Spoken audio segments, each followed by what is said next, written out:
A trip made twice a month, shuttling families down to the state prisons in Anderson County. I'm going to see my grandson. I'm going to see a family member. A lifeline to loved ones locked up from the outside world. A letter says a lot, but a person's face says a lot too. Patrick McPhail is behind the wheel.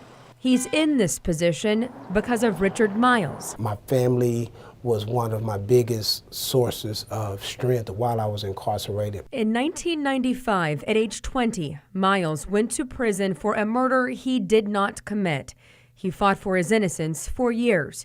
In 2012, the state finally cleared him.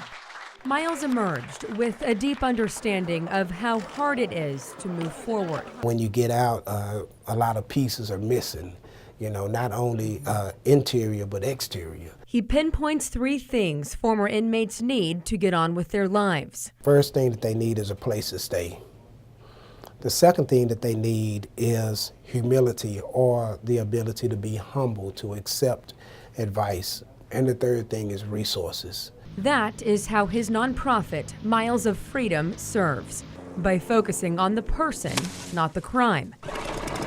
Everybody coming out of prison needs jobs. Last year, Miles of Freedom touched 400 people in need of assistance after incarceration, from jobs to education and IDs. For those still behind bars, a connection to loved ones. It's nothing that I think Texas can do that could give me back the 15 years that was taken out of my life.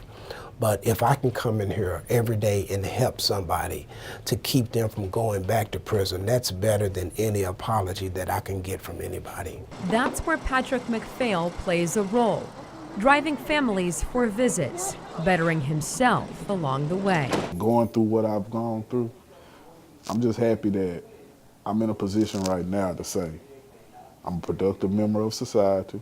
If it weren't people like Richard and Miles for Freedom, wouldn't be nothing to really give back to. To this day, Richard Miles remains a man firmly convicted, not of a crime, but to helping others. In these times, man, when people feel like doing good is no good, I want people to know that regardless of what's going on, good will prevail if we try to. In Dallas, Jennifer Lindgren, CBS 11 News.